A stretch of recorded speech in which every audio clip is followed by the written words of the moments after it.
Click record. What we will do as well today is we're just going to raise up a protection. We're going to put on this extra layer of protection. So already kind of just calling one in. We're just going to put on this light reflector template around the edges of our field. So when we kind of go into situations, we can use this light reflector just to kind of glide through, not pick anything up. And it basically just kind of reflects out. It holds a reflector, so anything that's looking at you will see itself back.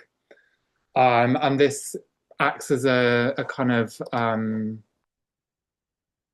dun, dun, yeah, like a buffer. So when we kind of move through zones, if we're going to be going through more difficult zones or things that we need to look at, then this light reflector template basically just conceals you and reflects back their energy back to them. So they will pick up on their own vibration. So that enables you to kind of just pass through. It's a really great tool just to kind of work in different ways. You can apply it on top of your standard protection as well. Right. Okay. So any questions going in the box, in the chat box, and I'm just going to mute you all. There we go. There we go. Let's begin, guys.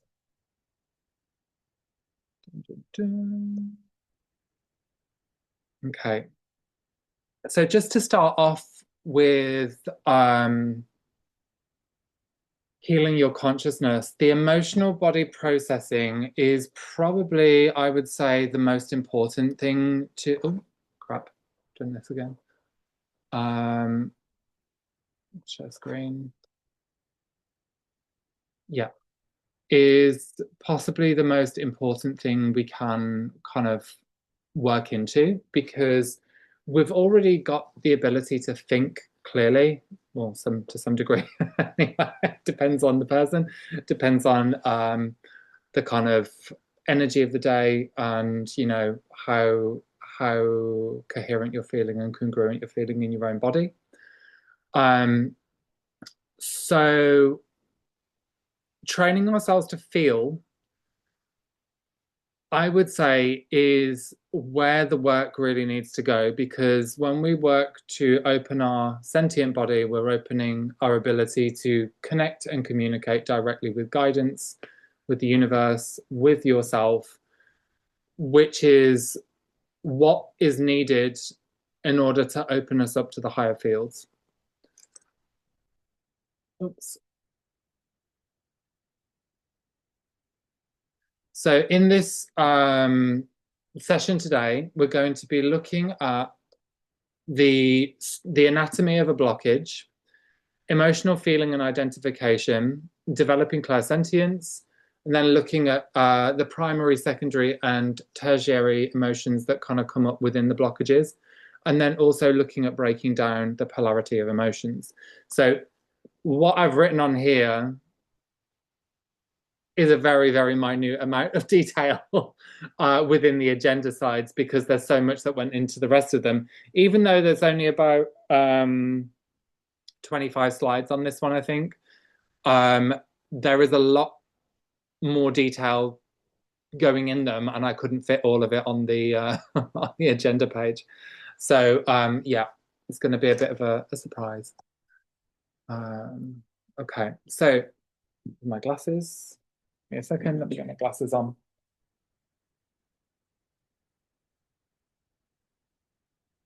Okay, so the structure of energy blockages, they kind of open out in a myriad of different ways. Whenever we first start going into the fields and we put our protections on, the primary way that I open the information is either I will start by feeling into these thresholds, like I've discussed with you previously, and that training myself to be able to feel the thresholds coming up, training myself to kind of sit within them and allowing all of this bits of fragmentation just to open itself out and present itself. So the blockages can open out in a myriad of different ways, and the model or presentation that I'm showing you isn't going to be fixed for everyone, but the way that this can be put together can be kind of jiggled around to fit it in a way that works for you, basically. So exploration is really key to be able to kind of explore how your body interprets information, how your energy system relays it to you. And then it's just about allowing this to kind of deconstruct before you in order so you can put it back together in a way that makes sense.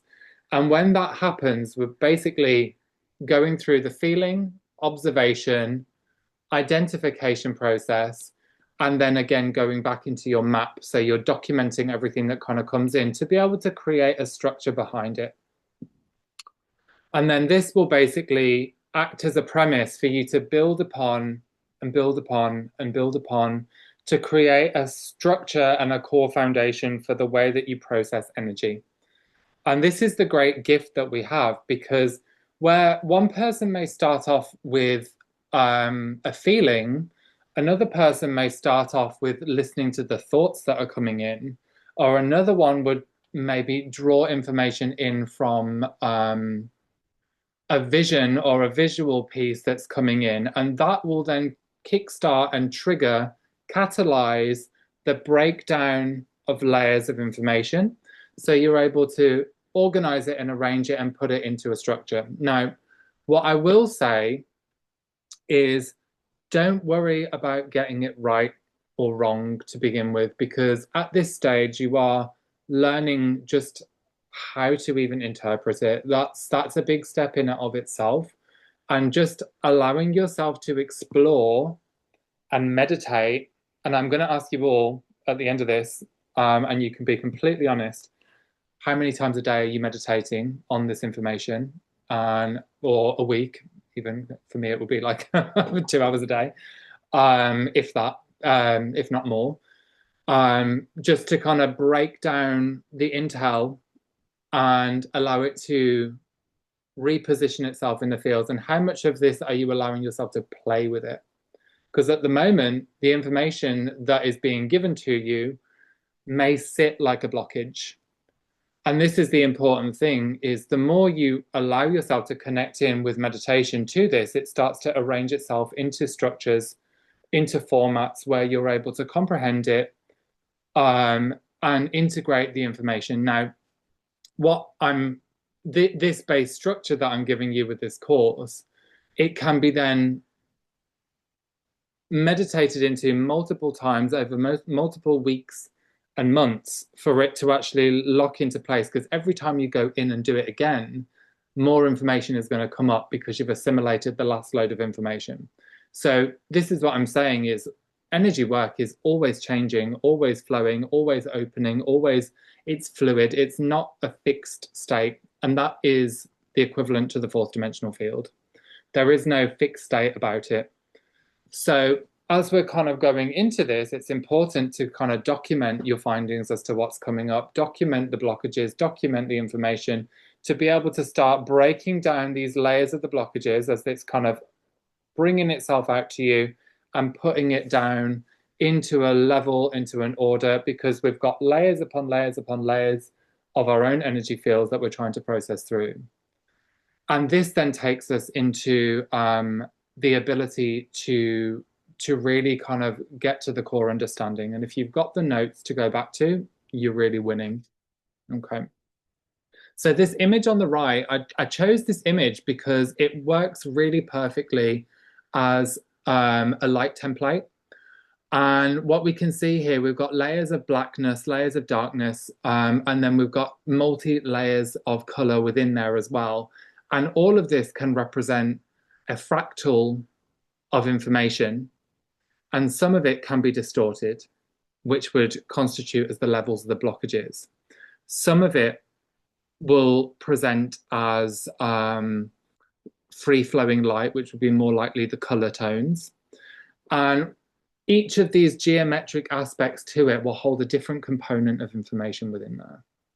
Okay, so what we want to do is train ourselves to draw the information out, which is a case usually of kind of processing the emotion behind this, which then takes us into the understanding of it.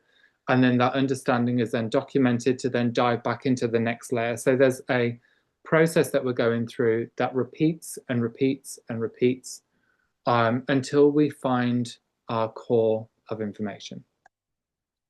So the structure of an energy blockage from a victim's perspective, we're looking at the trigger event. We're looking at the creation, which creates the awareness of the blockage. So if somebody has a trigger event, this then triggers an intense emotion. That intense emotion then brings up the experience that may not hold full coherence to what it is you're looking at, but it does trigger a reactionary state. So what we can see with that is that there is something that is imbalanced there for us to have this reactionary experience. And because we're not holding the full understanding or the memory, everything's kind of warped. This is where we're understanding that there is a mixture of layers of information that hasn't quite been put into order or organization.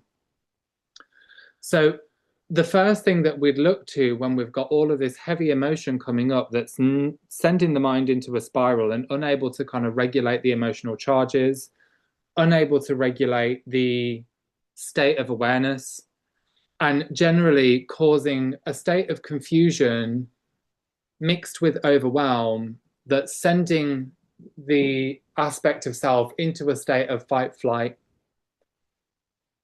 So what we're looking at there, the first load of information is, okay, I need to regulate myself. I need to bring myself back down to the 0 point before I can make heads or tails of what's going on here. So we go into the processing and documentation of identifying each emotion. Okay. So through this process, we're going to take it real slow and sit there breathing, trying to slow the conscious mind all the way down and pinpointing the different layers of energetic information, which may start off as numbness, goes into pain, grief, reaction or anger. We could have a blending in of overwhelm. So all of these layers of emotional charges that are interlocked and interwoven with each other have created this trigger point that then warps the ability to process or understand what's going on. So this is what I'm talking about as the unprocessed emotional backlog.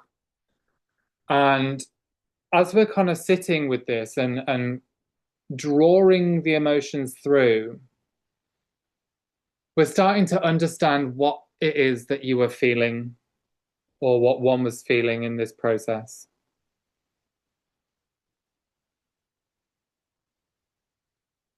And when we take it through bit by bit, we're understanding the themes, we're understanding the narratives, we're understanding the storylines that keep playing through in the goal. And what we want to get to is the core emotion that keeps on playing out. And I've shown you the imagery before of what it is that I am feeling. I am feeling overwhelmed. I am feeling powerless. I am feeling victimized. I am feeling bullied. I'm feeling hurt. Now, all of these emotions, through the lens of the victim, it will perceive that you've been under attack. And that's what triggers the fight flight response. This is what sends the emotional charge up. And this doesn't just happen within a dispute or an argument. This can also happen when we have like a financial bill coming through the door with the big red letters on it that's designed to put people into a state of fear, feeling threatened, feeling controlled, feeling pushed up against a wall. And what this does is it shrinks all of this fear emotion, it shrinks the consciousness all the way down. and compresses it, makes it really, really tight. So when it shrinks it all the way down, this makes the ability to process and see things very, very, very limited. And this is why we go through the emotional processing to start pulling out thread by thread by thread each strand of emotion that weaves to create the tapestry of the blockage, and start to isolate each one of these different emotions. Okay? This training develops you to build your own emotional EQ.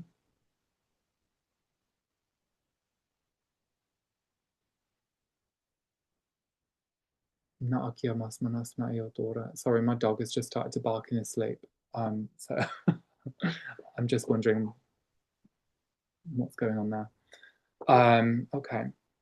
So each of these threads that get pulled out of the blockage, each of them hold a part of the tapestry that forms this blockage.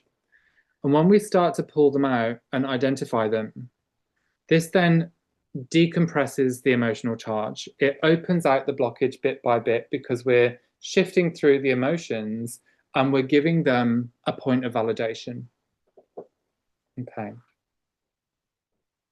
That then starts to unlock all of this information, and then you're able to get in deeper and start to pull more out. Now, when you're first beginning, just identifying the emotions can be hard enough because a lot of the time we shut ourselves down from actually feeling emotions, but we can have this little thread of energy, this wave of energy that comes over that feels almost electrical.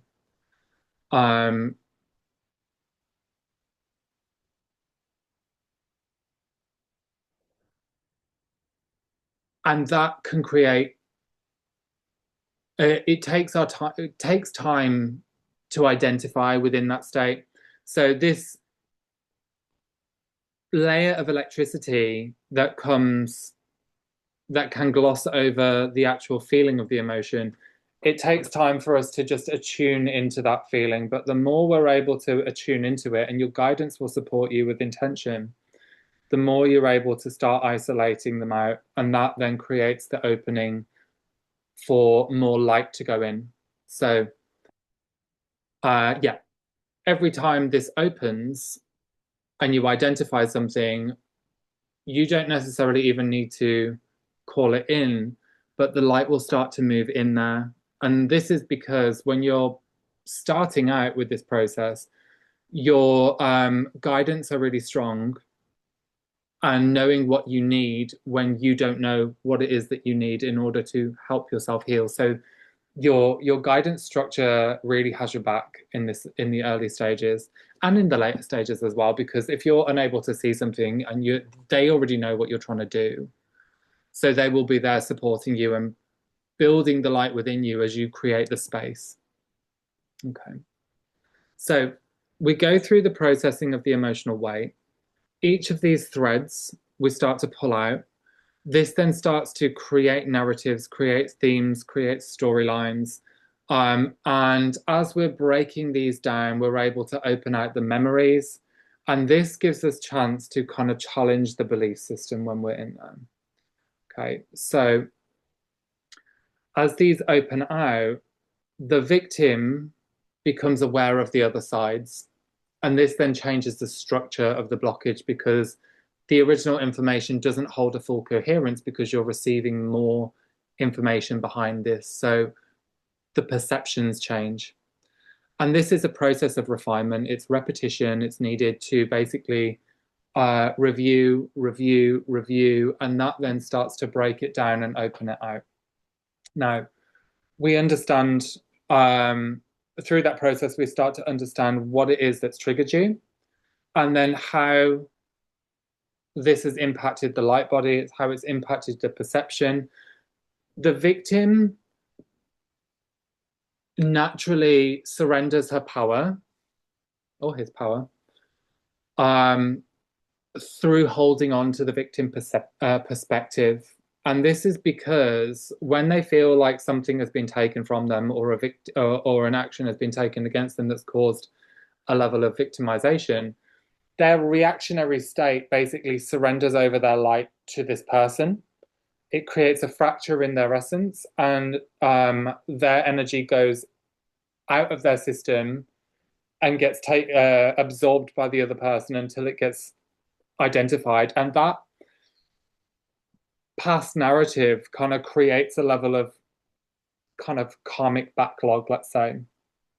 And through the processing and the reorganization, the cleansing of your own perspectives to that person, it starts to untwine your energies with each other and just realigns your consciousness. And this, when we don't do that, the way that that impacts your light body is it basically pulls you, warps the way that you see your reality, pulls your consciousness in and intertwines it with other people.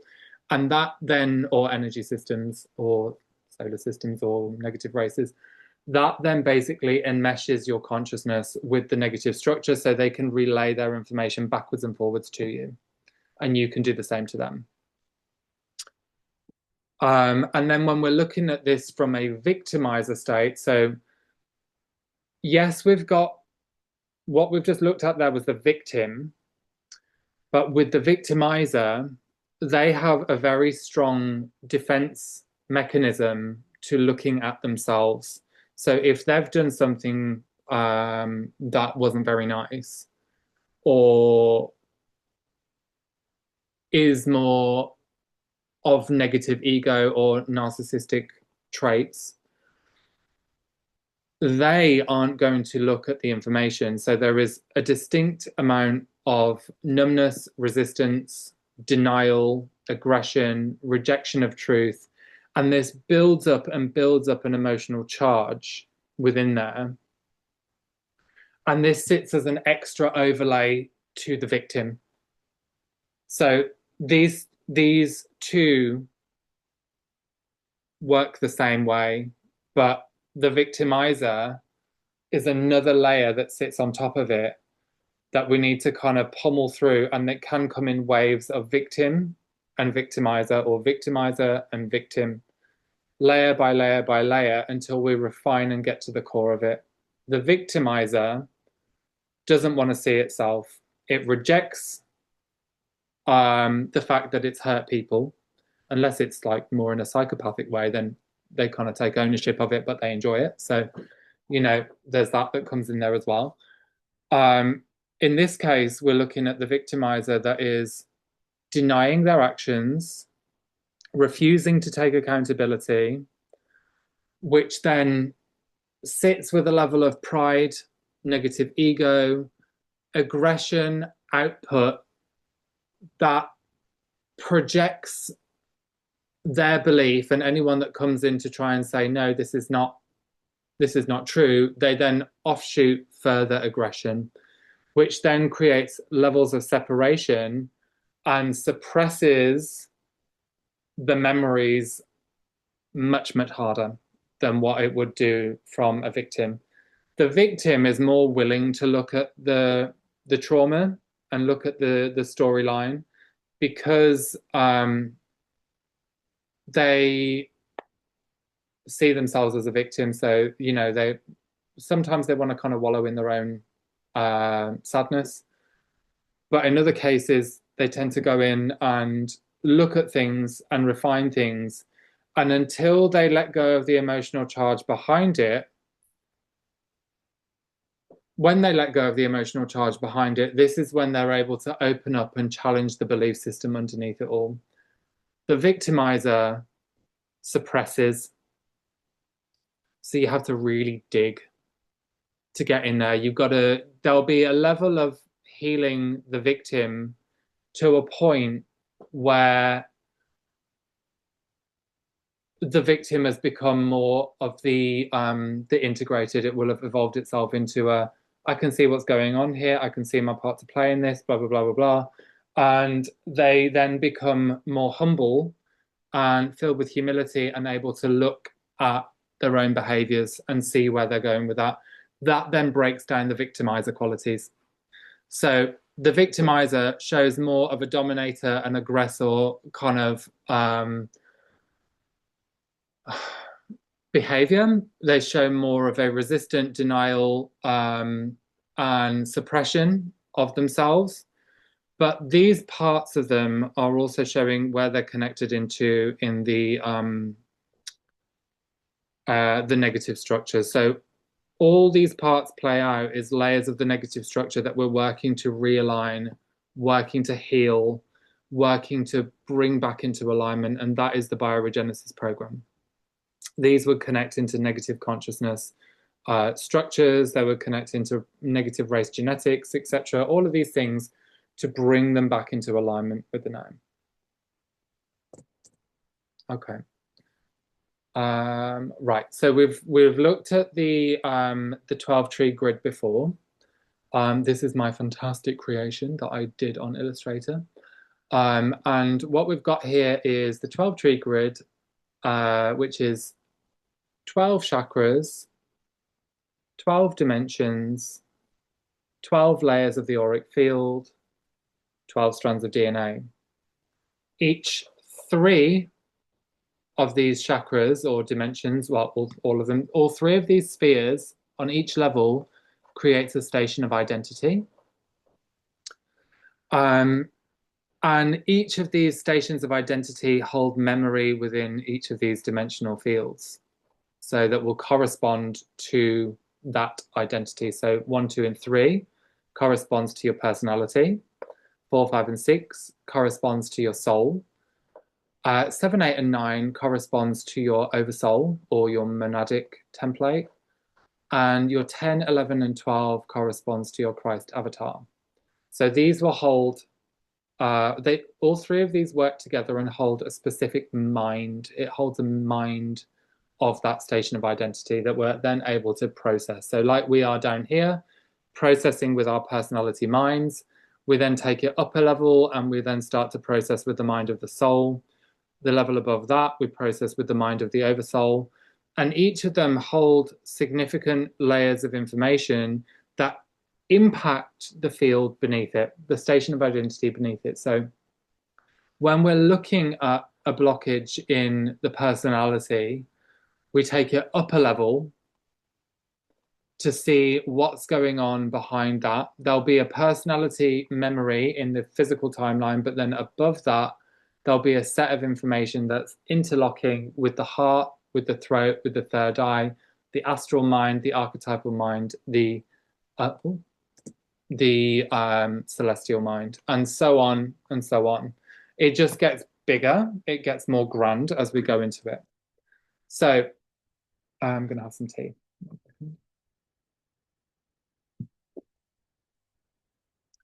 So the timeline of a blockage,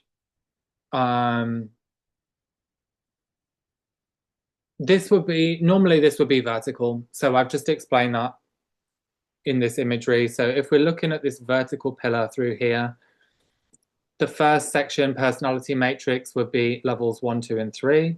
Oops. Soul matrix, levels 4, 5, and 6.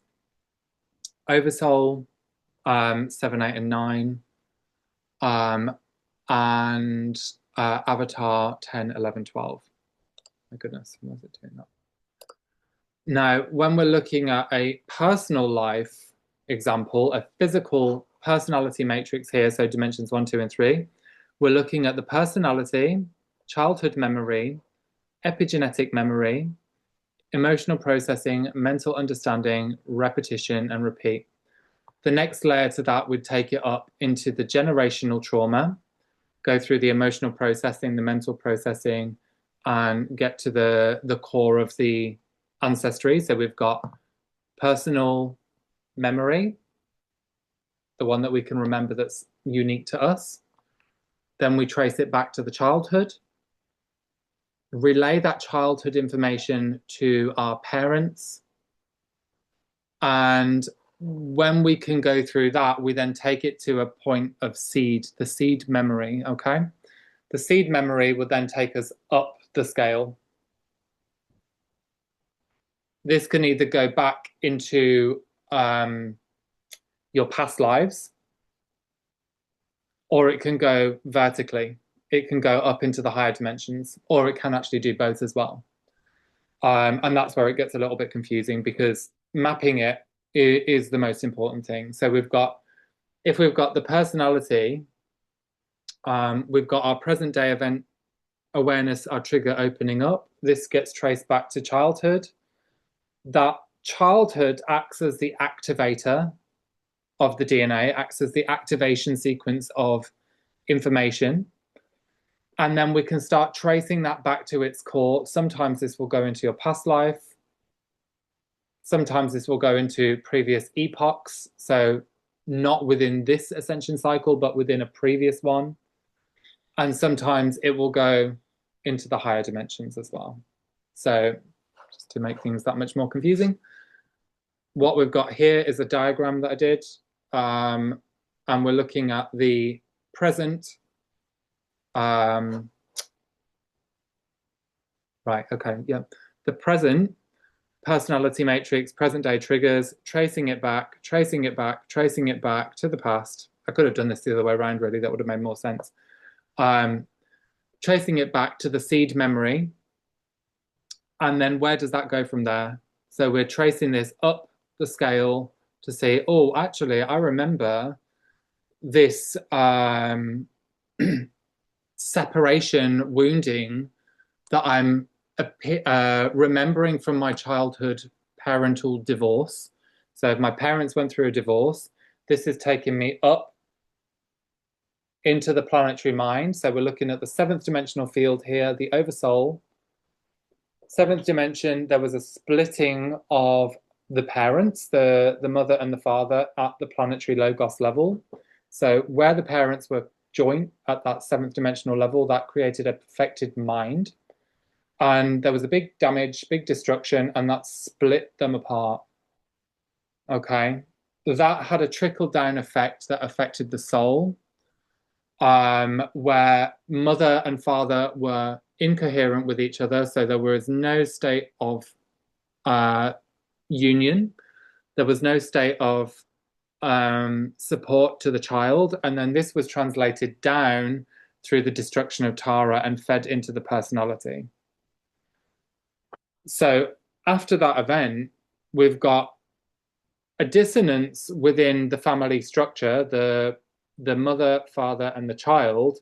The child was unable to be born. And we're speaking hypothetically here. I don't want to confuse anyone. So the energies of the mother and father were split apart, which blocked the birthing of the golden child, let's say it that way. The golden child is the ascending consciousness. It is the evolving and ascending consciousness. And we've had to work very hard to bring the masculine and feminine energies back together, the mother and the father energies back together, to then birth the child. This story that I'm using as a description, so the separation of the parents or the divorce of the parents is what could be seen as the bi-wave current. This is a masculine and feminine frequency that is oppositional towards each other because of the trauma. This holds layers upon layers upon layers of fragmentation that we've then had to come and work and integrate in ourselves to then evolve that bi-wave current into a tri-wave current. 3 frequencies, mother, father, child, coming back together. That then starts to repair all of these fields up here, the vertical fields, and starts to bring the consciousness back together as one. Okay, so that depiction is basically the process that we're going through at the moment and currently happening right now, actually, with the 7th field going through a recode. So this unification of the masculine and feminine energies is triggering the evolution of the bi-wave and then evolving the currents to be able to integrate the mother, the father, and the child within, which allows the 0-point access to the source field, which brings the source energy back through into the child, which evolves your consciousness, evolves your state, which in the lower levels, the personality levels, we're in a carbon-based matter. As we bring in the tri-wave current, this works to rehabilitate the carbon-based matter into a carbon crystalline matter, which goes up into the soul matrix. That's our fifth dimensional template. Well, 4, 5, and 6, really. The higher up you go, the more crystalline it's going to become rather than carbon. So you become lighter and lighter. Okay. So emotional feelings and identification.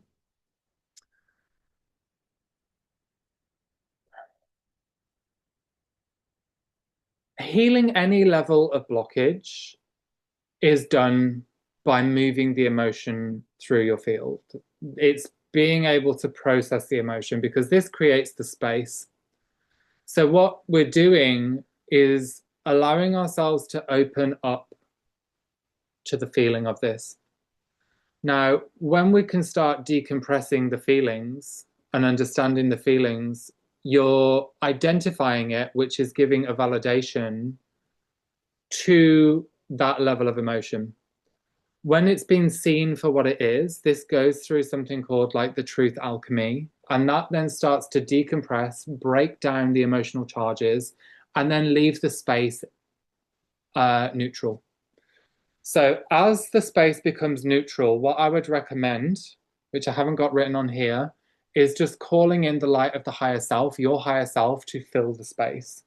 This is partly soul reintegration, but it's also acting as a support system because your higher self can then take up that space and expand its light into the other areas.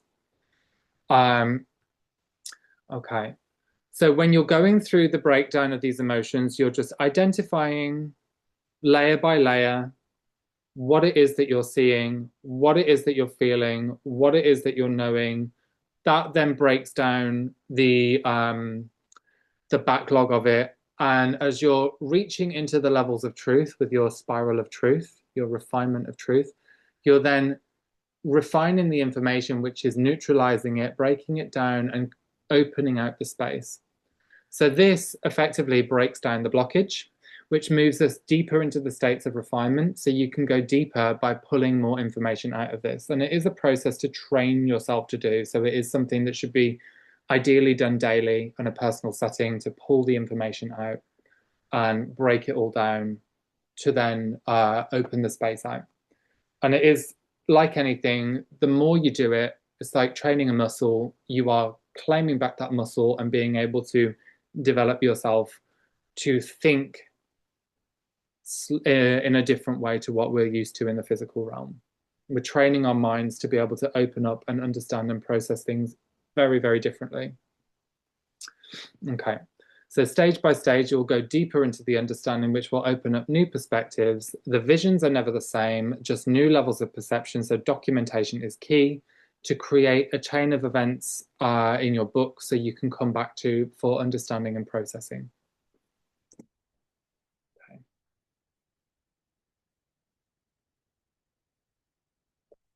So as we go through that process, this actually trains and develops the clairsentience, which is the driving force of the universe. Clairsentience or sentience in and of itself is the driving force of the universe. That's how soul spirit communicates with one another, how it communicates with people. And the more sentient we become, the more trained in developing clairsentient we become.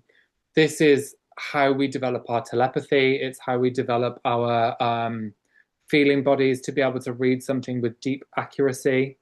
And as you're processing and doing this, this is building all the pathways to retain the information that sits in all dimensional fields, runs through all levels of the light body, and really activates the nadial plexus, which is like the it's like the heart of the soul. The nadial plexus is the core of sentience because it's that part of the light body that is the communicator, it's the translator, it is the interpreter that activates and turns on as you train this. So we're going to just run through an exercise here. And this one, we're basically just going to go into a meditation, just very short, and with your books at hand. And we're basically just going to allow the sentient body to open. We're going to train ourselves just to switch off the mind, and I'll bring in some good techniques into this as well, just to be able to sit and feel with your breath. And usually we find ourselves somewhat out of our bodies, somewhere up above the head or in the head and above it. What we want to do is bring the focus down into the body by breathing into the base of your spine, breathing into the base of your tailbone where the root chakra is. This just draws the focus back down into the body. It trains the mind to turn off, but to breathe enough to retain conscious awareness.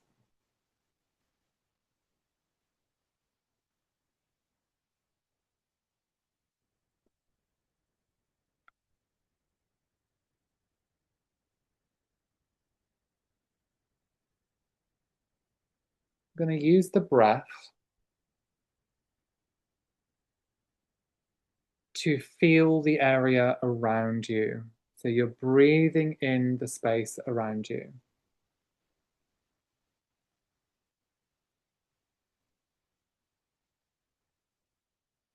You're going to hold the breath,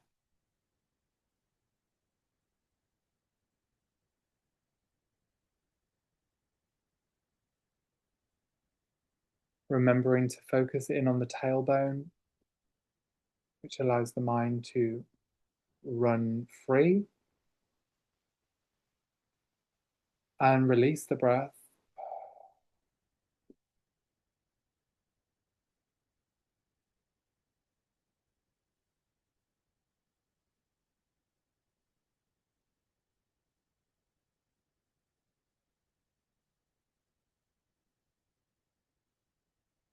And just take note of what you're feeling after those inhale exhales. So when you hold the breath, you are tracking, and then you exhale, and that can then develop a state of awareness. Okay.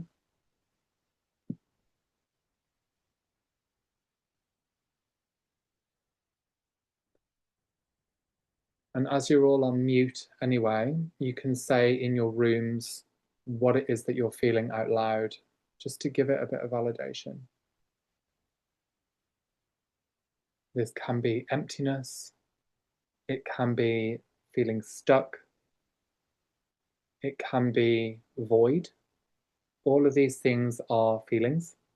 This is how I feel in this moment. I feel stuck, I feel void, I feel like nothing's happening. So then you take it a little bit deeper. We go into the nothing's happening. Is there a state of impatience within there? Is there a state of anxiety within there?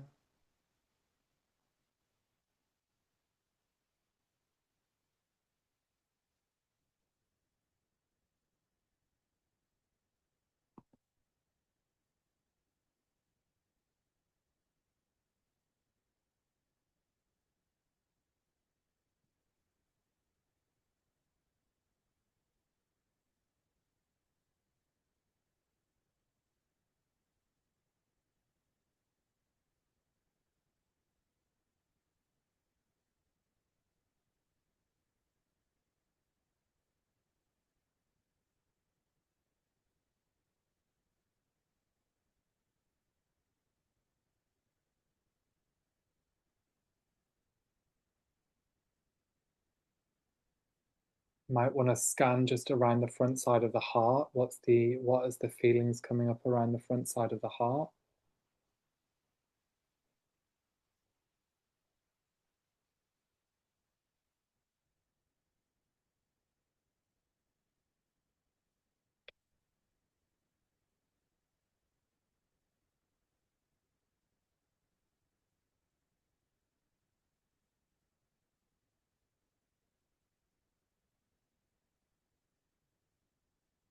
And you'll notice with this exercise, you'll be drawn to specific areas as you process through.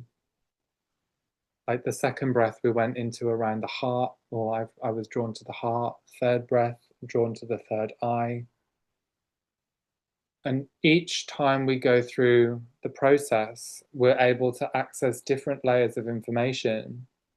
So the heart, what I was feeling within that was a fear of connecting into the heart and feeling it. And then behind that was grief.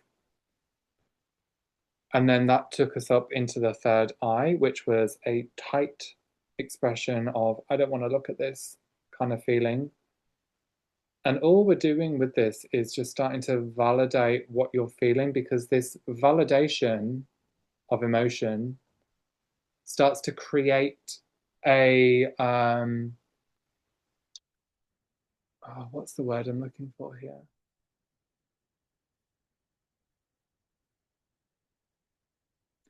Self-actualized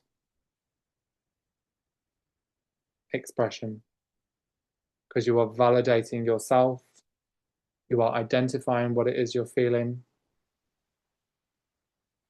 And this creates a level of sovereignty, it creates independence, it creates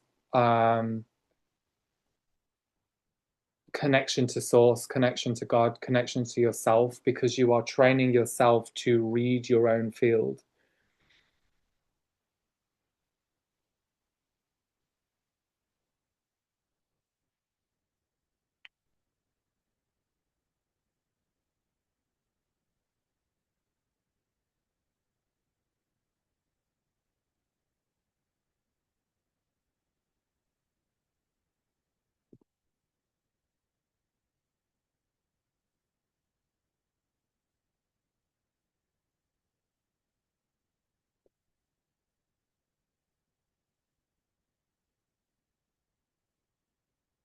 May find a bit of resistance coming up and low self-worth around that resistance and distrust in yourself. We just identify, pull the thread out, lay it on the side.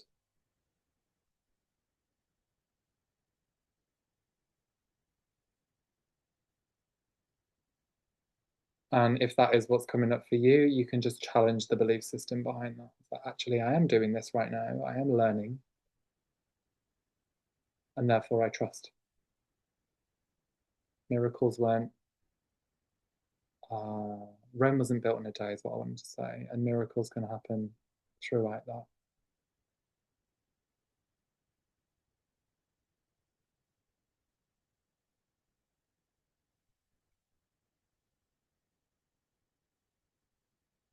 Now, with this process as well, when we train ourselves to come in and out of the emotions, we can also hold ourselves in a conscious presence if we've got more heavier emotions coming in, like fear-based emotions, fear-based consciousness.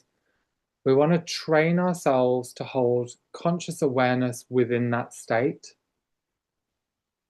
And that will be done through the inhale, hold the breath, sit with the feeling whilst the breath is being held, and just identify that, recognize your safety within that feeling, within that frequency.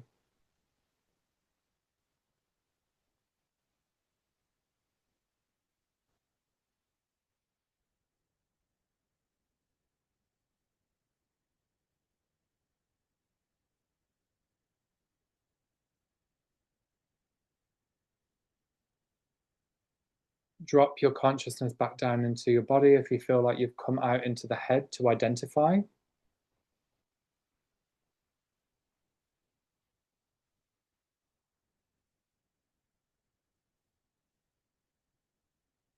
Breathe into the area that is the most tight, which is usually around the root, with any kind of fear-based motion.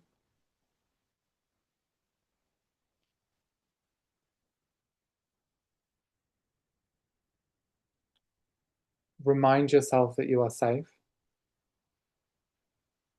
This is actively recoding your central nervous system to work in this process. It actively works to reorganize your root chakra.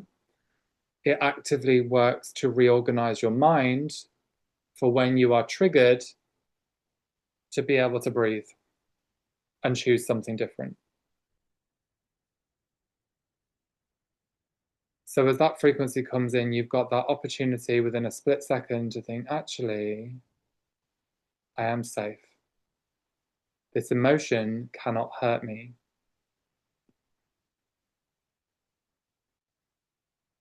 And that starts drawing your power back from the times that you've been scared, from the times you've been under threat.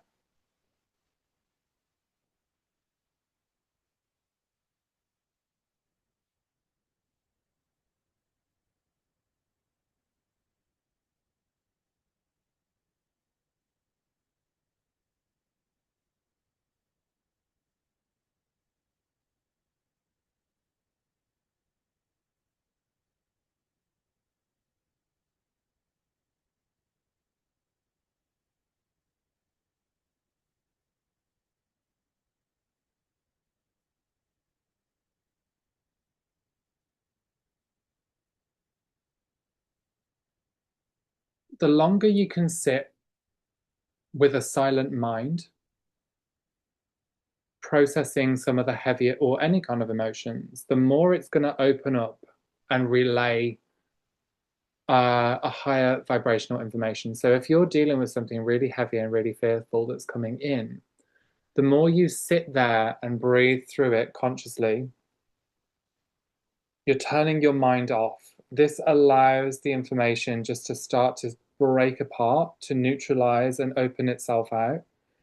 And that develops a process called polarity integration. It develops the ability to expand the consciousness and challenge the threshold that's coming in.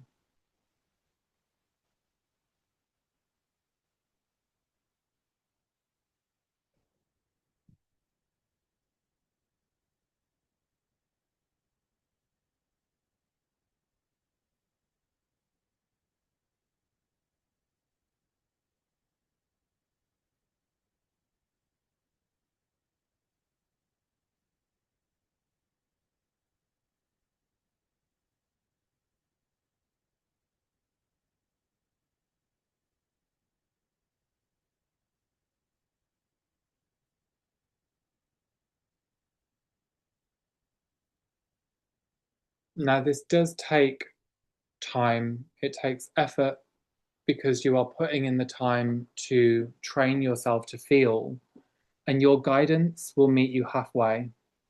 The more you give yourself the time and effort to open yourself out, this then starts to encrypt further in your energy system and starts to build the consciousness to be able to hold the 0 point. It becomes a really beautiful process that you'll recognize every time you go through an upgrade, because your energy system will kind of update itself, receive the key codes that support, which would already be coming in anyway. Um, and it just kind of gives your head a bit of a wobble to be able to activate the information and activate the behavior. It takes time just to build the energy behind it. And then once you've accrued enough frequency in your field, it will flash, snap into place, and then maybe a week down the line after that's happened, you've got this new ability that's coming in. Okay. So usually, say if we want to build a habit, I think it takes something like 21 days. The way that things are going now is going a lot more faster. But like I said, you've got to kind of put in the work, the time and effort to create the foundations, which is this technique here, to be able to open yourself up to receive it. And each time you're going in and training yourself to neutrally feel the information, this creates an attunement to that energy. It creates an attunement to be able to identify it. And that creates detachment to the consciousness itself. You're able to see it, but not be deeply affected by it, and you're able to hold a neutral state with yourself. Okay, just coming back into conscious awareness. Lovely, really good. So this process, when you're training yourself to feel yourself, say if you want to work with a client, it's the same process, but because you're sat there working with a client, their energy is going to come into your field. It's just about how it organizes and orders, and it's your job to put that information back into order. And as you verbalize it back to them of what you're seeing, feeling, knowing through processing their consciousness through your system, you relay that back to them, and that updates their field. Okay, so when you process your own, when you process somebody else's information, it feels like it's your own. And that's the confusing part about this job, is that sometimes it will trigger up your own information because it's relaying a storyline so you can understand it more deeply. Okay. Issue is with that is we can take it personally. So this is why we train ourselves to become objective to what we're feeling, what we're knowing, what we're understanding, to be able to read the information as objective as possible. Oops. Okay. So where would you feel it? Typically, when we kind of start off going through this process, you're going to feel the weight of emotion, the weight of energy around your physical body. And the more adept you get at reading clairsentience, you're going to be able to pinpoint it and target to a specific area of information within the body. Now, this can go into organs, it can go into glands, it can go into implants, it can go into all kinds of different things. And you're going to be able to feel the nature of it because it will relay back to you the information, the emotions, the distortions through your energy system that are needing to be understood. When you're working with a client, it becomes a little bit easier because you already know that you're working with somebody because you've got them in front of you. And as you're pulling their information through you, it's going to highlight on your body the areas of imbalance, whether it's the pancreas, whether it's the liver, whether it is the ovaries. It will, even if it's a man doing the session for the woman, you may feel it like an overlay of ovaries or a womb to your own body. And that's how you kind of start to pinpoint the layers of information. Now, as that starts to trigger up, you'll also get a deep knowing that will come with this. And when that comes in, when you're first beginning this process, what it can do is it can trigger up layers of distrust and confusion in your own system. And even when you're doing it on yourself as well, to be fair, it can trigger up the distrust, and that kind of segues you from being able to identify where it is. So if you can identify the distrust first and then say, okay, I'm going to trust this information as it comes in, this alchemizes that and starts moving you through to a more accurate reading. Okay, so there'll be layers that will come up in between that will trigger your own imbalances, that will trigger your own levels of lack for you to choose a higher pathway, choose to trust, choose to hold faith, choose to believe your guides rather than, what's going on in your head. So as I was saying, where would you feel it? Typically, it would start to imprint over your own body on a specific area, whether it's the heart, the solar plexus, whatever. It's going to highlight a packet of information that's needing to be looked at. And this will feel tight. It will feel uncomfortable. It won't feel pleasant. I'm going to tell you now. And this is the process of being a healer. When you are empathically feeling the energy of someone else, you will feel levels of discomfort in your own body at first, and then that can also kind of trigger you into thinking, oh my God, what am I feeling? And gradually you're able to train yourself to say, oh, I can feel this tightness. I can feel this nervousness, this fear. What is that? Where is this coming from? And then that starts to shift and change the information and draws it up. So it will sit over your physical body. It will connect into areas of the body that you'll be able to identify to a chakra, to an organ, to a gland. And when you question it, that's then going to bring the information up. The first stages of that will be the emotional processing. Okay. The next question is, what happens if I can't feel?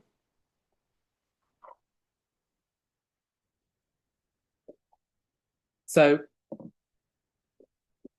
everybody can feel. It's just about training yourself to recognize what it is that you're feeling. So in some cases, people look to feel the good stuff, but they don't want to feel the negative stuff. So when it comes in, it sends a trigger through the body, sends a trigger through the awareness, and that puts them into a state of fear and back into suppressing those lower emotions. So the more we can start to attune ourselves and bring these frequencies in and accept them for what they are, the more we're going to be able to train ourselves to embody all of these different things and allow them to be there and be able to read them objectively. So it becomes a process. Everybody can feel one way or another, whether it is good things, whether it is bad things. We are just finding ways to be able to read them, and our relationship with emotions needs to change rather than having them completely take over the system, and kind of we then fall into the behaviors that come with the emotions. That then creates a loss of conscious awareness because we've fallen into reaction. And that can be good reaction, or it can be bad reaction, or negative, good or negative, positive or negative reaction. So as this is coming up to the surface, we can work with number one, conscious breath. Conscious breath enables us to stabilize our presence as these frequencies just start to wash in through the sides, through the back, into the body. And we're able to kind of stabilize and ground ourselves as these charges are circulating through the system. Okay. This is, again, it's going to take practice because it took me years to get this one. And I still fall on my butt every now and then with it. When these emotions, when we don't hold conscious awareness, and we've got these emotions that are creeping up behind us that we have suppressed, they're going to come in and sit there in numbness. Next thing you know, something's gone off and we've been triggered, and they just come blurting out. Right, so that's when we've suppressed a big chunk of the lower vibe emotions because we don't want to experience them. So if we can train ourselves to sit nice and still, really slow, and ask for them to come up, we're then able to train ourselves to sit within them and be within them and realize that we're safe and that these aren't something to be scared of.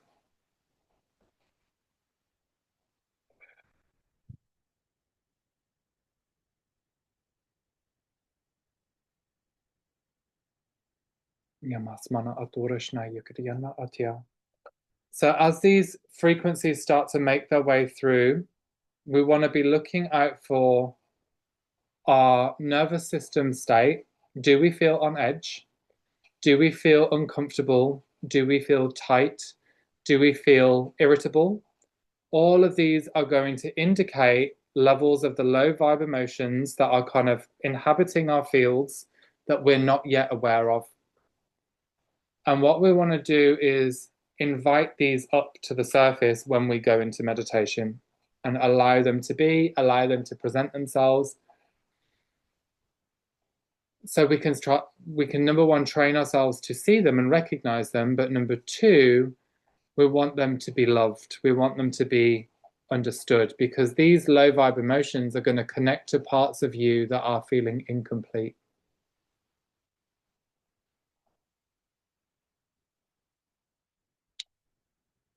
The parts of us that are incomplete will be the parts that have been suppressed because we've been shamed. we've been put down, we've been bullied, and because the emotional charge is great within there, it's a large amount. It's also gone semi-amnesiac. It's hidden behind a veil of amnesia because it's too much to deal with. So when it does come up, the emotional charge overwhelms the energy system, it overwhelms the central nervous system, and that fries the brain and puts us into a state of, I'm not safe, and then out comes the reaction. So the slower we take it, the more we can start to process it and bring it back up into alignment with the now. We can start accepting these parts of ourselves and loving these parts of ourselves. And that starts to bring us all into one. We're able to reintegrate ourselves. We're able to nurture and love ourselves. And that then recognizes that these lower emotions hold validation. They hold hurt. And this is then tied back into the victim template. This will be tied back into the victim blockage. Okay? That victim wants to be loved. It wants to be nurtured. It wants to understand what has happened. Because once it's got the understanding, it evolves.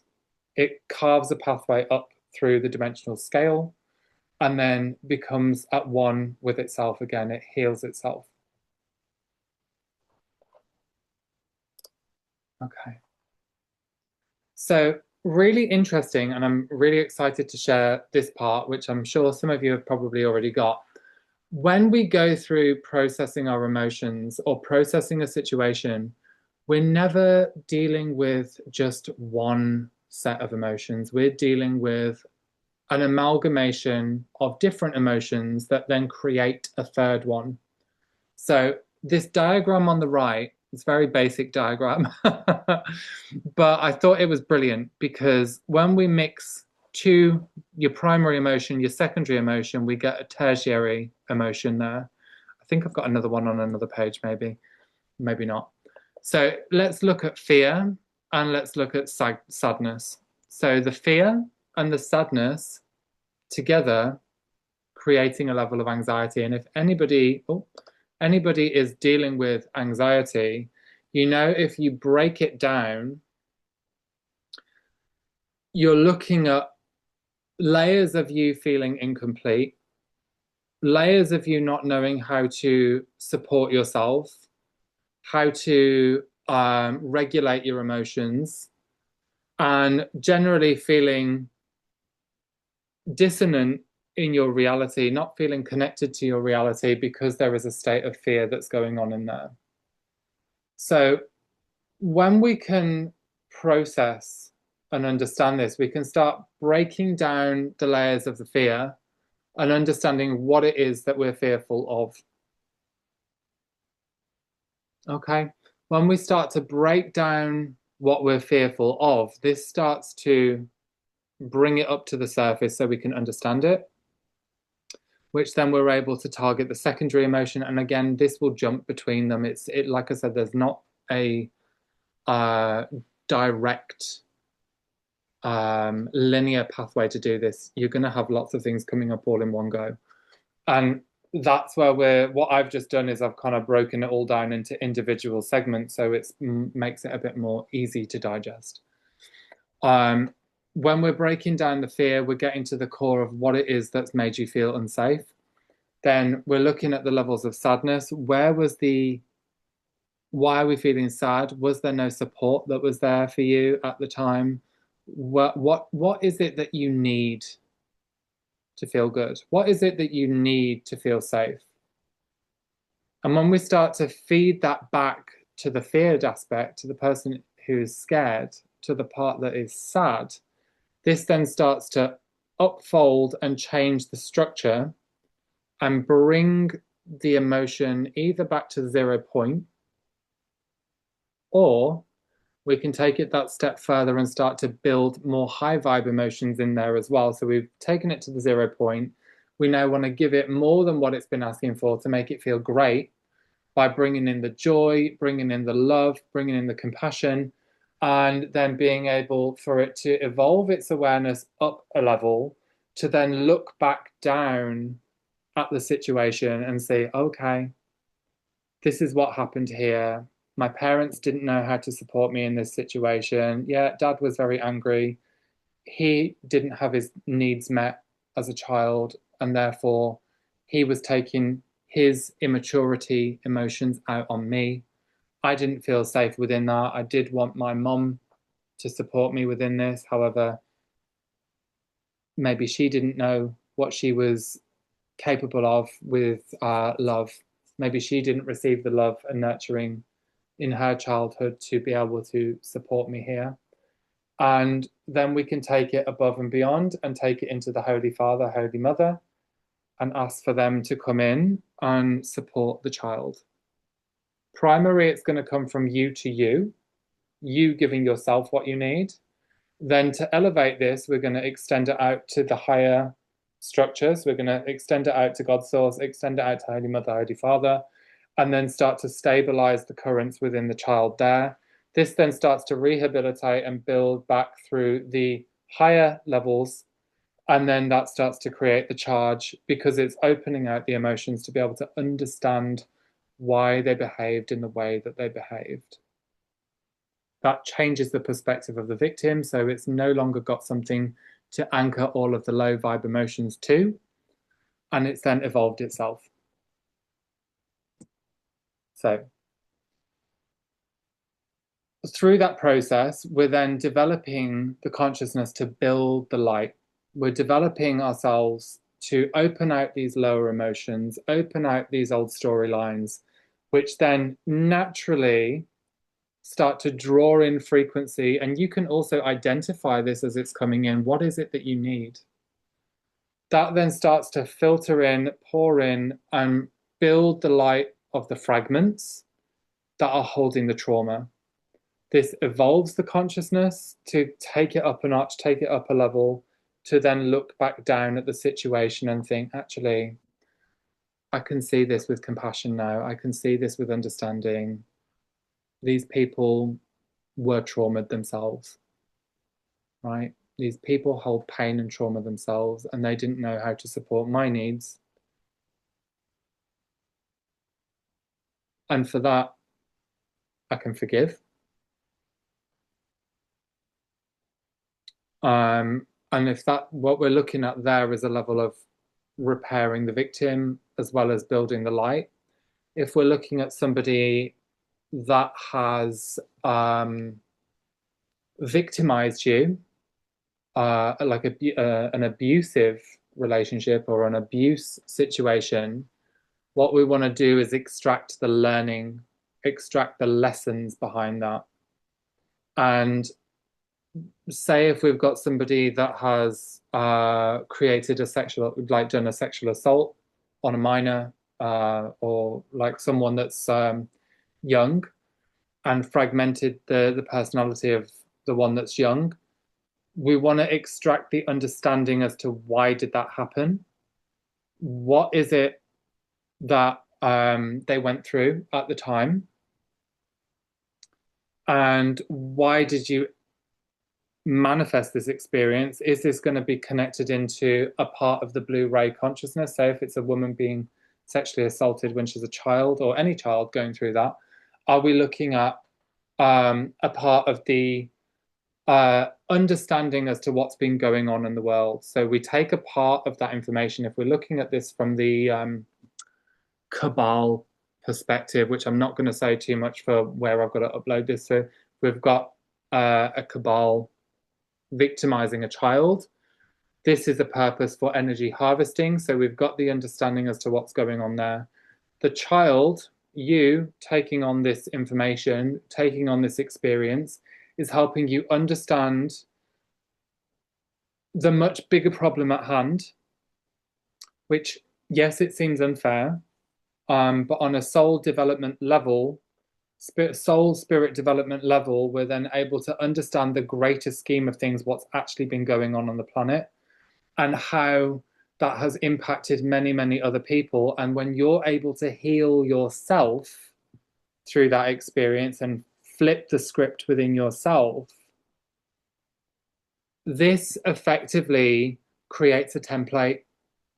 It creates an etheric template of healing for others to tap into in the process. So they're able to draw upon this information of how to overcome this trauma by healing themselves.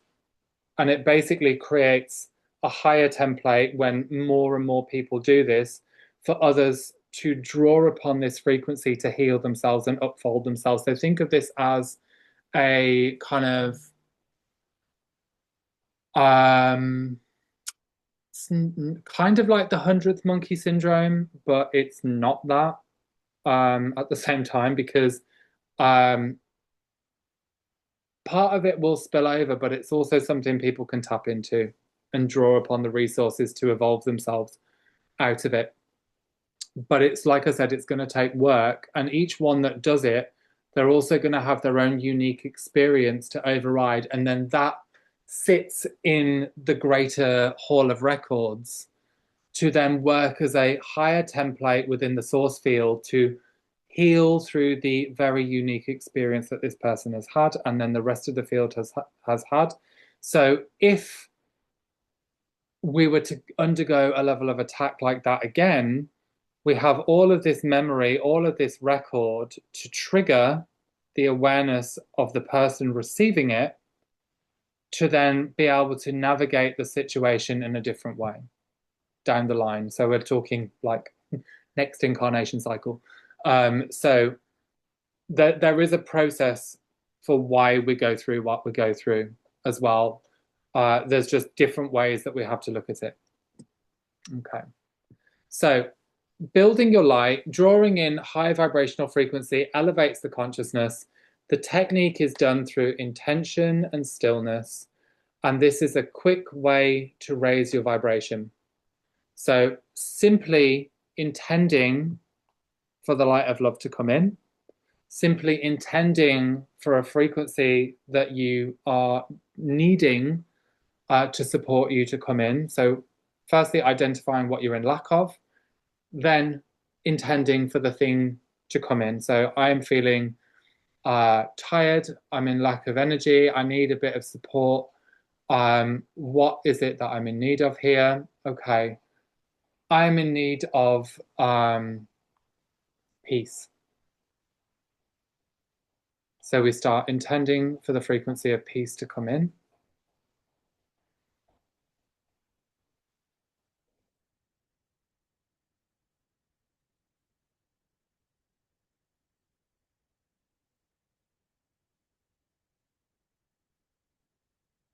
Silencing in the mind, silencing in the body.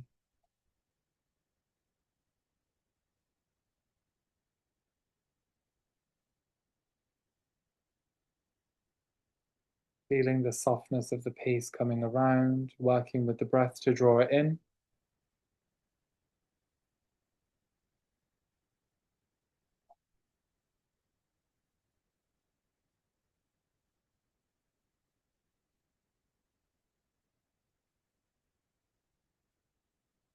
Identifying and recognizing what it feels like to feel peace creates a marker point or a kind of record.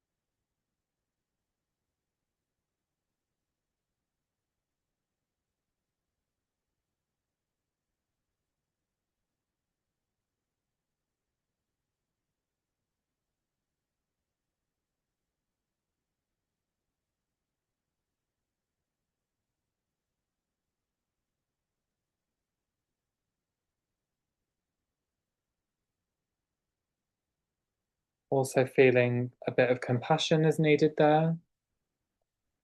So we're calling in compassion for self.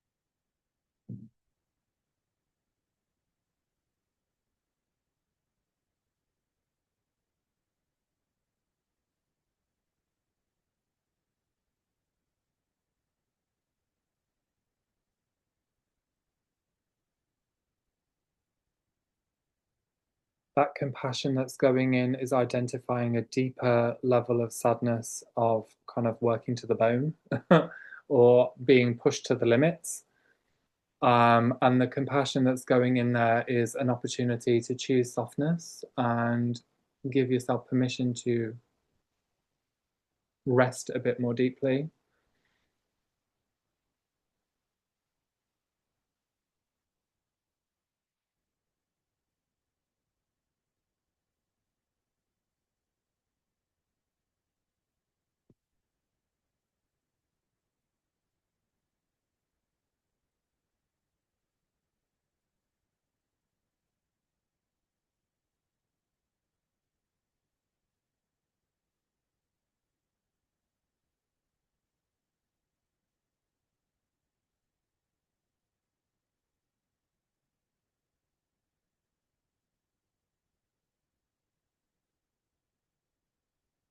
And that recognizing goes into that aspect of self and just begins to dissolve. It begins to feel heard, it begins to feel seen, and that meets the needs of the aspect of self.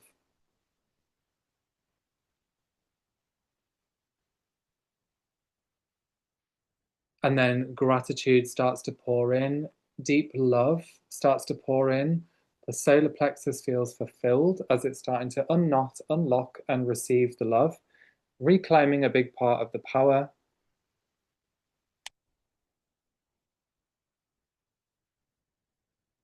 Which is brilliant.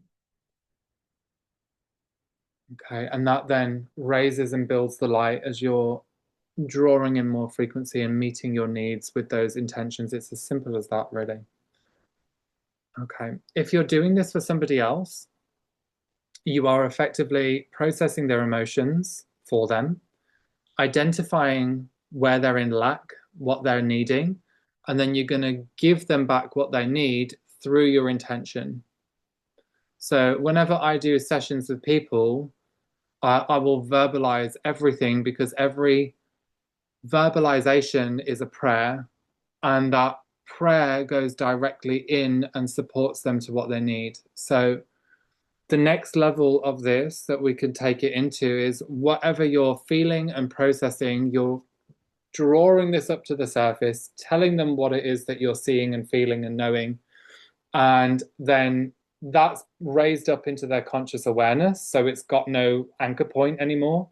It sits there, and we're going to then ask the question, what is it that this part needs to feel fulfilled? Feel the energy coming in. This would then, or you might see it, or you might know it, depending on your sentient abilities. That would then be directed in, okay, this person is needing deep, loving compassion and understanding for their childhood and the hardship they've gone through in their childhood. This part needs to be recognized. So we're going to give that to that aspect. Okay.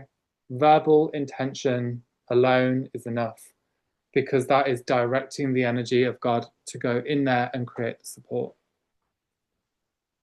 That then opens out the space for the aspect to feel fulfilled. The light of the higher self can come in, which you call it in, and then it moves back into the embodiment. Okay. Right. So this feelings wheel here, this is, oh my God, what is it? Nonviolent communication by Marshall Rosenberg. I love this chart because it gives you all of these different emotions. There's another one for feelings. Oh no, this is the feelings ones. So there is needs, there's a needs wheel as well. So all of these emotions here, on one side, you've got the negative, the other side, you've got the positive. Now, what we want to do is identify the negative ones and start giving the positive ones back. So this is a really great tool just to work with to create identification. Okay. So understanding negative emotions, when we've gone through a level of trauma, this is going to create a fragmentation. where negative emotions will sit and fester. And within those negative emotions, there'll be like, when they kind of congeal and build, that negative charge can then also draw in entities that start to feed on that, but that's a different story for a different time. The negative emotions, if the original trauma is left untouched and it's just there, every time you go through a level of triggering, the energy of this will build and build and build and build and build upon each other. And that basically clogs up the emotional body. So this clogging up of the emotional body restricts the ability to feel. When we're dealing with that, the idea of this is we want to kind of get the feeling body moving. So you're actually being able to process all ranges of emotions, really, because that driving force allows you to embody a lot more information, a lot more higher light, and evolve your consciousness. So the backlog of the emotions needs to be cleared by simply observing and feeling through the thresholds and understanding what's going on within there. The thresholds carry the weight of information that creates the backlog if we've left it untouched. And this limits the intuitive reasoning, as the victim or the depressant holding the charge has a limited view to work this out. So we're looking at the negative sides of the emotions to be able to understand what it is that we're feeling, and then we're going to trace it across to the other side, identify what's the opposite of that, and just start to feed it back. So if we're angry, we're going to go to peace. We're going to bring that in. So acceptance to the judgment.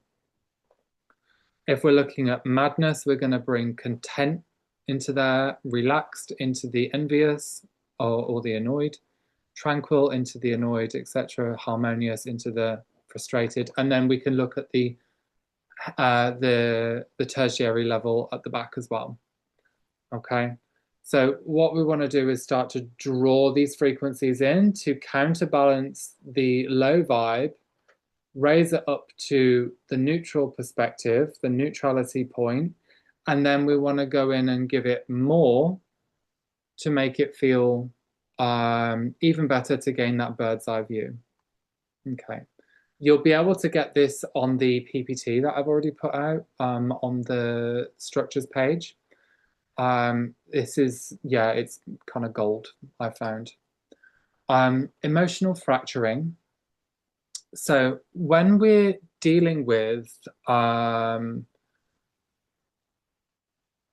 processing the emotions, sometimes you're only able to get partial amounts of information to the surface. And this is because layers of this have been kind of locked. Parts of the information don't hold the full understanding, and it can feel like you're kind of stuck between two worlds at that. So really, the key way to access these things is by coming into a place of surrender and just allowing it to move through. Now, sometimes for people like myself, I'm quite a busybody. I like to kind of get things done and get things done quickly. So surrendering doesn't always work for me. That's why I go through the process of asking the question and receiving the answer. And that starts to draw more of the information up to the surface. So emotional fracturing is basically partial emotions that will rise to the surface.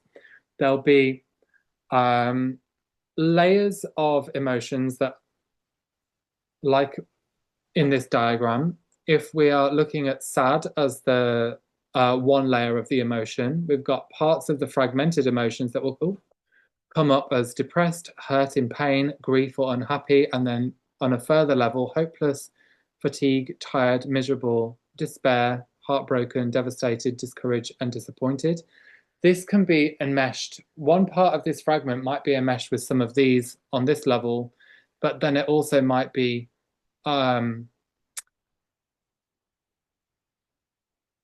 connected in with the analogous layers adjacent to it, or the complementary. Is it complementary? I can't remember. My color wheel, color theory's gone out the window now. So the layers next to it on either side, you may also have some that's kind of coming in there too. This basically compartmentalizes and splits layers of the perceptions because the emotional charge is behind them all. it's too much to handle for the conscious mind to process. So it has to compartmentalize, separate out, deal with bits of information at different times in order to bring it all back together. So when we're dealing with emotional fracturing, a lot of the time we are more so a slave to our emotions. We are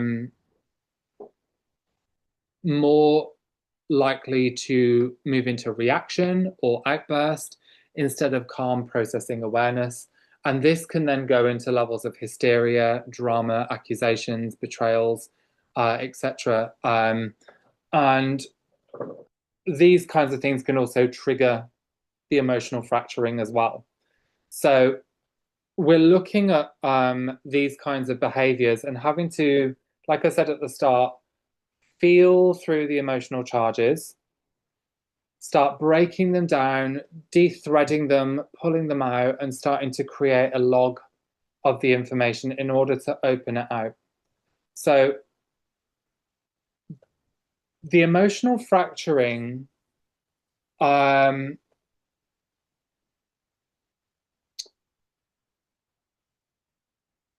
this can a lot of this will be connected to those that are more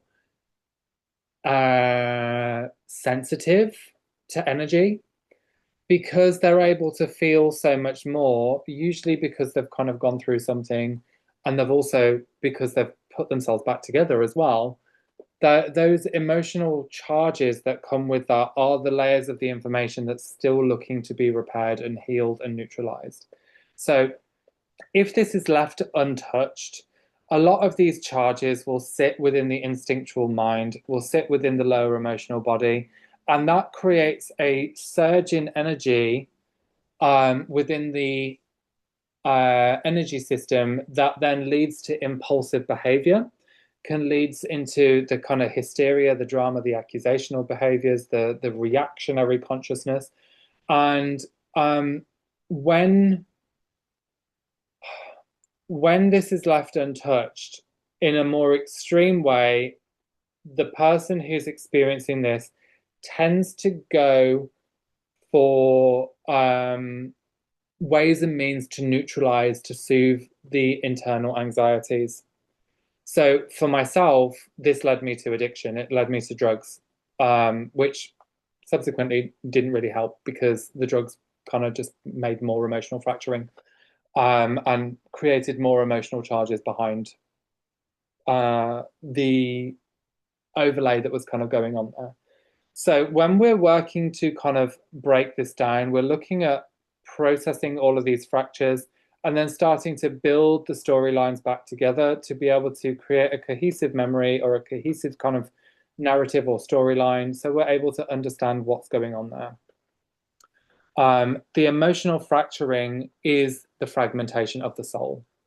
And again, as we're processing the emotions and understanding the core of the behavior, why it's behaving in this way, we're actually then able to repair the fragmentation, repair the soul fragments. Okay, so then when we're working to reintegrate, we're then using the positive emotions to feed the soul, working to feed the aspects of self that are in deep lack, that are still sat in pain and reaction, and just working to integrate these the lower levels of self. This is a process in and of itself, and this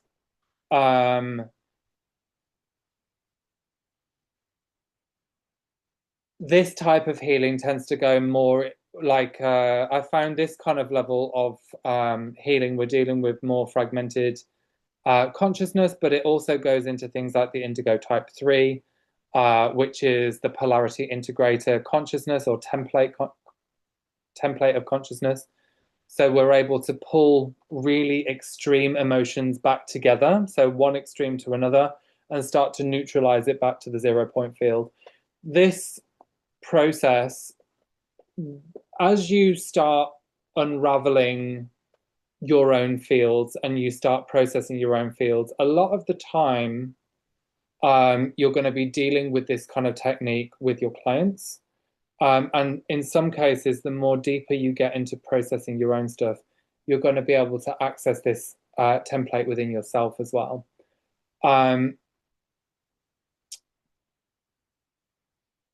There will be some that are just using this model to kind of synthesize DNA. And we can always identify an indigo type 3 as one who feels the emotional charges a lot more intensely, and tends to get kind of carried away. I'm a typical indigo type 3. Whereas I think there's one or two others in this group as well that's an indigo type 3, whereas others may be more going into an indigo type 2, which is just here to rehabilitate the 12 strand, or even some earth consciousness as well. So yeah, there's different degrees of the processing of this as well. So yeah, the polarity of emotions, every negative emotion has a positive emotion that can counterbalance it. When we grow up, we aren't told the mechanics of energy and tend to go through life blindly, picking up energetic weight through our experiences. This blocks us from being able to see our needs and where we're in lack because we haven't had the training to be able to identify these things. And that's where we're kind of at the moment with this course, is learning how to identify what we're in lack of, what we're needing, and how we can restore and give this back to ourselves as a point to heal ourselves and heal others, and also then go and in turn heal the planet. So because we're not trained how to do this, this restricts our ability to hold 0 point and the neutral perspective in the lower third dimensional field, which then pulls us into a state of kind of polarity-based living. So when we're dealing with this, we're training ourselves to give ourselves what we needed to be able to neutralize, stay grounded, centered, and objective when processing our own energy. Okay. So the building of the 0 point awareness, we want to be right here in the center of whatever we're processing. So anything that is coming up and coming in, we want to be able to see it for what it is, identify it, and not take ownership of it as it transits through. This is a process in and of itself, especially when the emotional charges run and surge through our bodies, because at that point we can lose conscious awareness by becoming the emotion, by becoming the emotional charge. So when we feel the emotions submerging our consciousness and taking over the body, what we want to do is come back to the conscious breath, claim your body, expand your light, identify and recognize where you're at within this, and slow the mind down, slow the body down to soften the experience. When we're claiming back our space, we're then able to kind of push the emotions out to the edges of our aura and claim back the ability to be neutral once again. So as we do this, we're then able to reach out to the edges of the aura, pull it into the center, look at it. What is this? What am I feeling with this? What am I doing with this? Why is this impacting me? And then understanding that, letting it go. Each time we go through that process of emotional decompression, pulling out the threads, this is going to give us the storyline to identify the things we're in lack of, the things we're in need of, and just pulling this back into our awareness. So through that process, we inhale, exhale. As we go through the breath, this then sends the intention back out to let go of the information once we've understood it. Okay. So again, I've gone through the polarity integration many times already. So when we're looking at polarity integration, you are looking at one extreme of emotion, which could be like fear, anxiety, an amalgamation of low vibes. And then what we want to do is tap into the understanding behind it. So we want to go into, what am I feeling? Pulling the feelings up, pulling the understandings up, and saying, okay, what are you in need of here? I've identified this. Let's give you the support. Let's give you the security and the reminder that you're no longer in this same experience that you were back then that's connected to this trigger, that's connected to this emotion. That then clocks the awareness, triggers the understanding, and starts to shift the perspective, goes through a deep release, and starts to clear out the space so you're actually able to bring more of the light of your higher self in. And then that expands your light once again. That builds your light, expands your light, and claims back your space and territory. Okay. So we've started doing some levels of the meditations. So we'll just go through that once more. We've got a bit of time. I'm going to stop the sharing. We'll go through a quick meditation just to repeat the process, maybe 5 minutes. You might actually want to see that screen, thinking about it now. Okay. So just taking a nice inhale in, nice and slow, dropping into the body.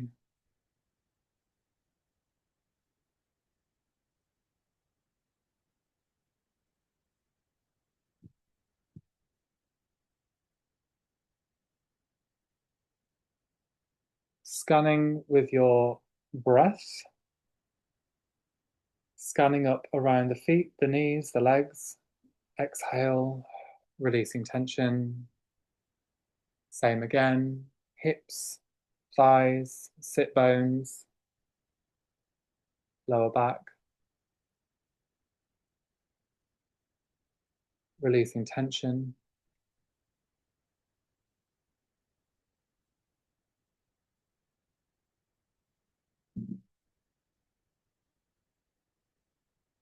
Third eye, crown, base, chest.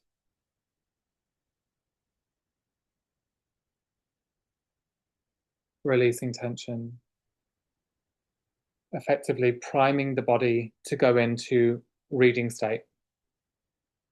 We're then going to draw the attention down to the base of the spine.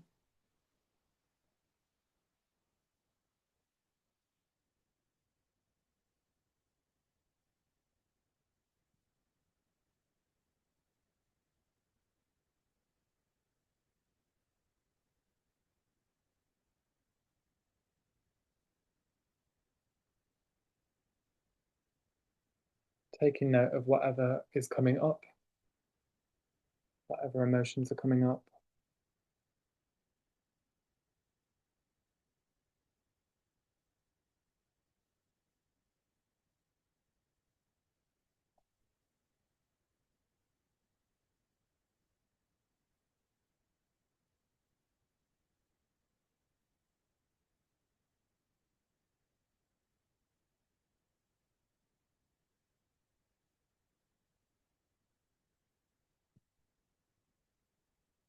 Give yourself what you're needing to elevate the consciousness.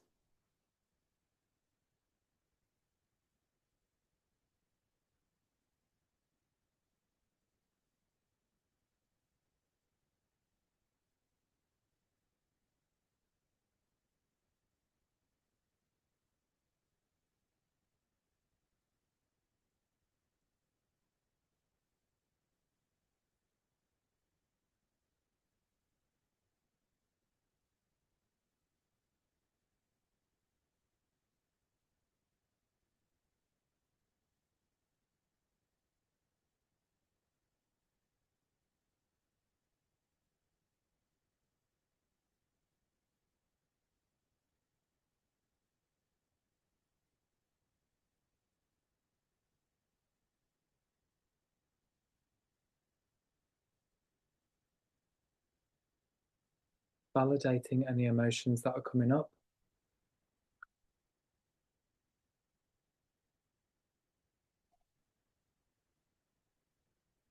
And any you feel like you're fighting to hide from, giving them voice.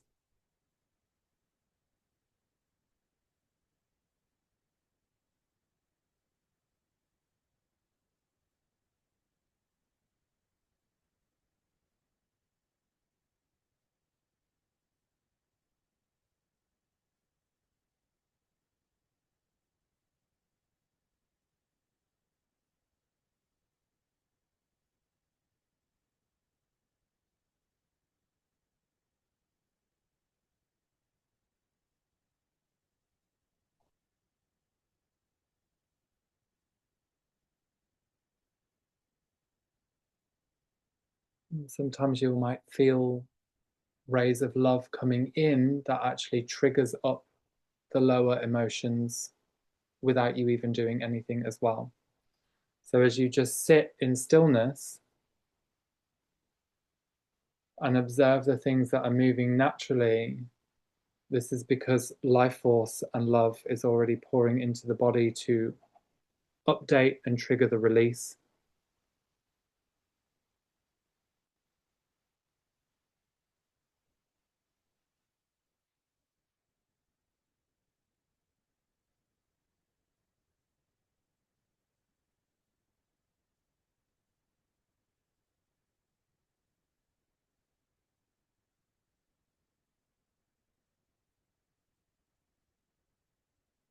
Which highlights to you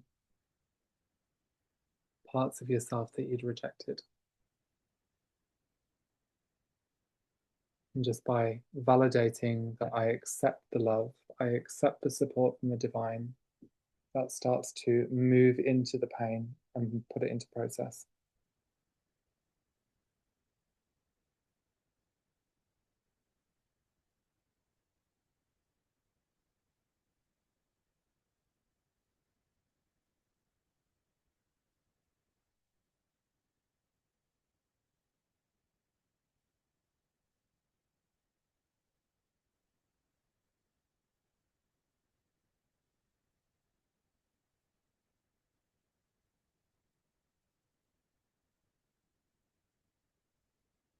And another one that's really interesting is when the love fully flows in, this can trigger up deep states of grief because it's highlighting levels of low self-worth and rejection of self, that it's being restored. So it can create a level of confusion as to why am I feeling this, but also feeling loved.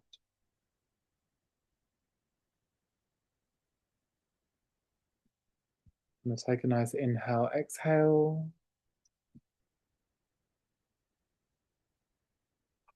We are going to come back to conscious presence. And I can answer some questions now.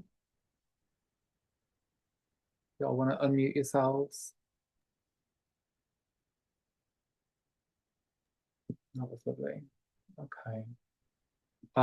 Extra protection we put on simply with our intention. Yes, simply with intention. That's all it takes is a simple intention to kind of support the protection levels. That's all you need. And it's the same with anything really. If you can't like see anything, the intention is the prayer. That creates the support, right? Okay, how long do we hold each breath? It really depends on how big your lungs are and what you feel like you can do on the day at the time. So it's subjective really. So what you feel like at that time, when you feel like you've got an awareness of the emotional charge, it will become a natural process as you develop the ability to do this. It's just at the moment where you're sat going into your next topic is I'm busy holding the breath. I cannot connect with feelings, only body symptoms of tightness. The body symptoms of tightness are the compressed emotions. So that's what you're looking for. That's exactly what you're looking for. When you can identify that, you want to, okay, I'm feeling this tightness. What's hiding in this tightness? Okay, you're going to start pulling out. There's levels of congestion, there's levels of pain, feeling insecure, feeling unsupported, feeling hard to process. And then there's a level of frustration that's going in there because I don't know how to do this. So, how am I going to do this? Right. So, it's a push and pull.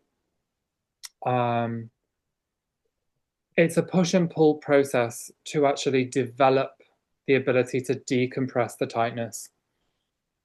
By questioning and de-threading bit by bit by bit, gaining these understandings is going to start to unravel the blockage tapestry and start to create an understanding behind it. Okay. So My eyes feel like the aperture of a camera.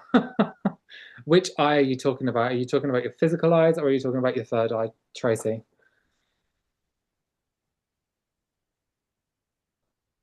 Do you want to answer that one? Got your microphone off.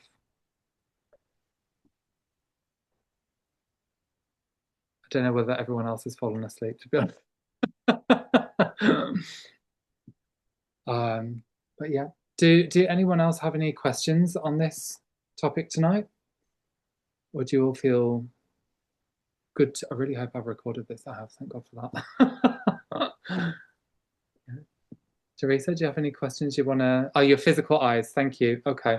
Yeah. Well, that's probably because we've gone in several layers of deepness. And usually, when the physical eyes become very tight and congested, this is because we've gone through levels of emotional processing. And when we haven't fully processed the consciousness, this basically shrouds the perceptions. It shrouds and limits the ability to hear, see, sense, because we've got a lot of emotion that's kind of coming up and we want to process it through. So that will restrict. Sometimes I get really heavy, painful eyes when I'm doing these sessions because of the weight of the emotion, the weight of the energy that's sat over my face, that's asking to be looked at, but it's also a blockage. So it's signifying to my body that I can't see this because it's a blockage, right? So it shrinks down the lenses. Matt, how do you know with the difference between your own voice, a demonic voice, a guide, or a god or God? Your own voice is loud. Demonic voices are controlling. So they try and steer you in different directions. And it's not to be afraid if they kind of come in. They tend to be more resentful. They can be more wicked. They can be more aggressive. But typically, when we go into these kinds of states in meditation and you've done all your protections and your alignments, you tend to not be pulling in this kind of consciousness. That usually comes afterwards. It can come after you've done a session because you've already opened yourself up. You've started to process these layers of emotions. That's then triggered the release of the negative consciousness that's coming up to the surface to be let go of. Just allow it to be. It's not going to stay there. It's not going to linger there. It just needs to be heard and needs to be let go of. So that's all it is, really. Guidance comes in with different vibrational frequency and at different levels.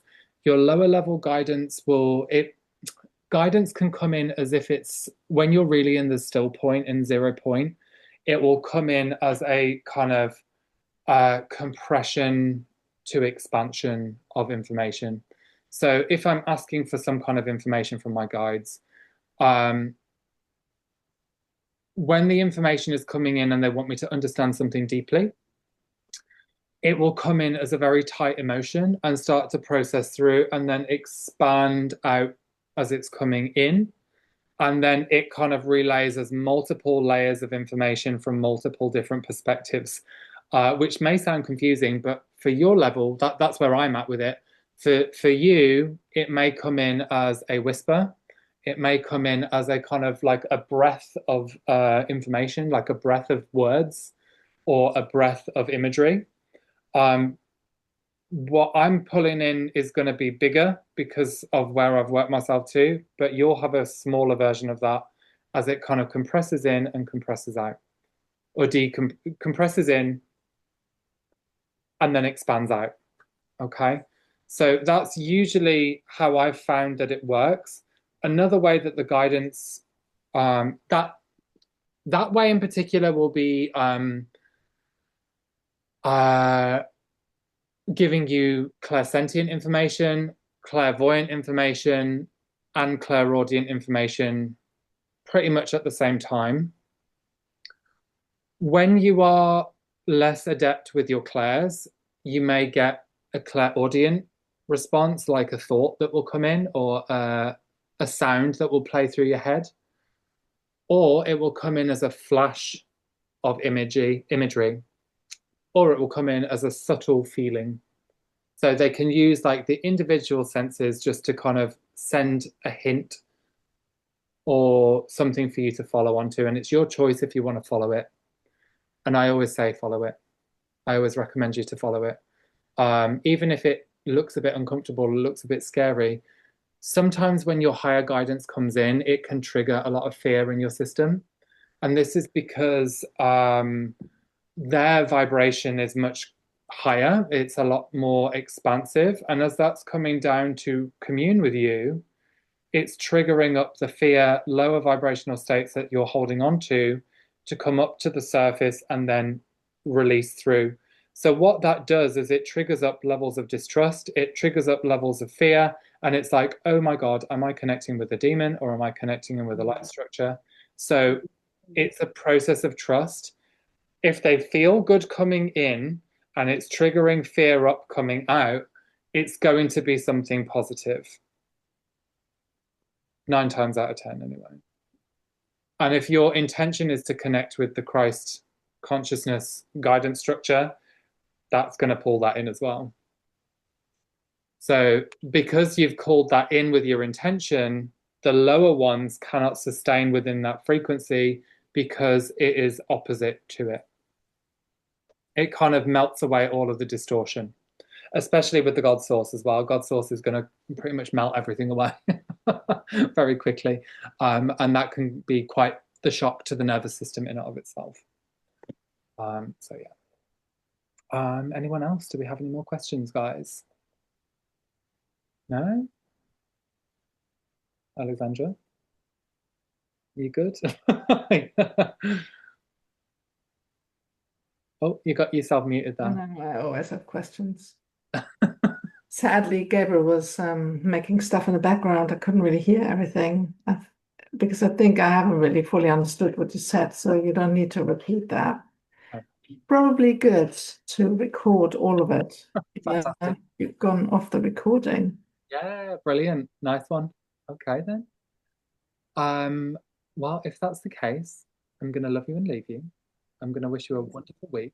And I'm really looking next week it's gonna be long, just to let you know, because the slideshow for the mental body is I think it's about 50 slides. So this is like double what we've done today. So it's gonna be a long one. So bring your snacks, have a flask of tea, and know that we're in it. And then the one after that is also going to be long as well. That's the timeline one. That's also about 50 or 60 slides. Go on. I do have a question. It's I've been really struggling with doing the exercise. Okay. Oh, that was what I was going to ask about. Really struggling. Like it takes me 20 minutes to settle. Yeah. I timed it today. Okay. You know, sometimes I literally sit for an hour Yeah. because I want to see it or something. Uh-huh. You have an expectation how it's supposed to be. Yeah. And I noticed today I have an expectation.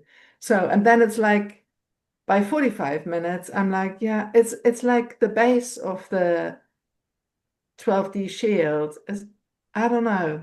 Intention alone. That's all you need. It's good that you said that again today. Yeah. It's like I don't see the light Okay. So what's going very on? often, or it's just a snippet and then it's gone again. It's like I can't hold the focus. Okay. So that's great. I'm really glad you brought that up because this is just tied back into what I've said with Matt's thing. When you're getting a part of the information from the guidance, you're going to start off just getting little bits here, little bits there. It's not going to be the whole thing. That's why intention is your prayer, it's your driving force to go forwards. Okay. So that plus knowing that it's happening because your prayer and your intention, you've already asked for it, something's got to be happening just because you can't see it. That's where you build the trust. You build the trust, you build the faith through the intention alone and knowing and blind faith that it's going to work out. And that's exactly what I did because when I started off, I had no fucking idea what I was doing. But gradually, it all started to reveal itself. It showed itself. And then through the process of trust and faith, it then expanded to what it's got into now.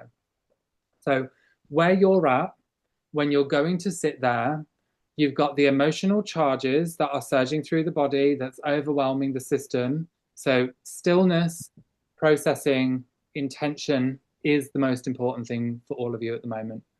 That is the way you're going to start clearing out the space to bring higher light in, which is going to then start evolving and elevating the perspectives So you're able to see things in different ways. Don't try to think I'm going to have this really spiritual experience, because it's not not going to happen. It's when we're in that state, we're holding a hyper focus to a goal, and that's sometimes that's not how the divine want it to be.